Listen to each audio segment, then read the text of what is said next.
Hi guys, welcome to a new video. It's a very special one. So it's all about what you need to know to teach English in Vietnam. And today I have Chris here. Chris has been here for 7 years and he's a senior academic manager. So there are a lot of information online, like how to find a job in Vietnam, like what do you need.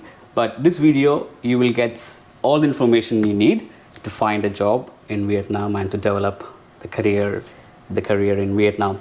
So Chris, thank you for doing this. It's my pleasure. And so this is a bit controversial question.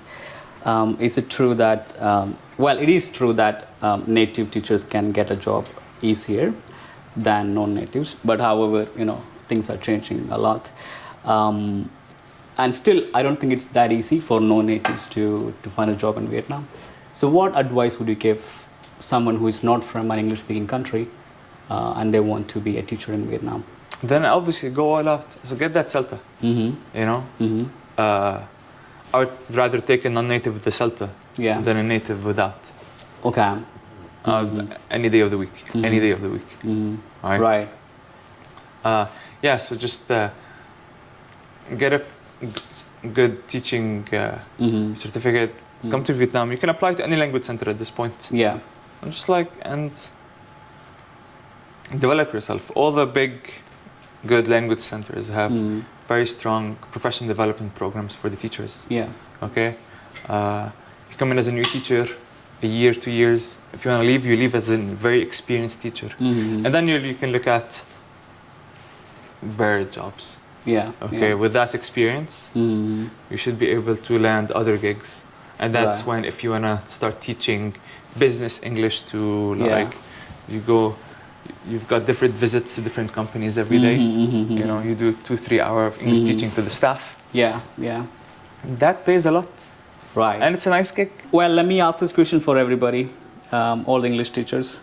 Is there still preference for native and non-native teachers? Is there a still big question of, like, you know, who is the best, or like what's like, do they have jobs, do they have a future, stuff like that? Like, as a manager, what would you say? What's your experience with that? I say it absolutely doesn't matter. Yeah. Well, it's again because like my teaching staff is a mix of both, and I have great teachers on both sides of the aisle, and I have teachers that are like still improving on also both sides of the aisle. Right. Right. So like native or non-native, it doesn't really matter. Right. It comes to the person. Okay. It always comes down to the teacher. All right. Students don't have a preference. Not at all.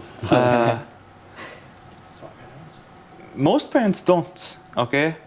Parents that are, parents for younger kids especially. Yeah. They may look for a native speaker, mainly thinking that at a young age, and then they can be right with it as well, regarding the pronunciation that they wanna get. Yeah. But that's not really feasible, and it's proven not to work. True. Like that student needs, or like the child of these parents needs, needs way more than what is offered by these language centers. What do they offer? Maximum of 4 hours a week. Yeah. 4 hours a week of listening to this person speak is not really going to affect your pronunciation in any way, shape, or form. It's not going to magically speak. Okay? It's not going to work. But really good kindergartens, for example, they might have somebody on site. True. All right. Then yes. Yeah.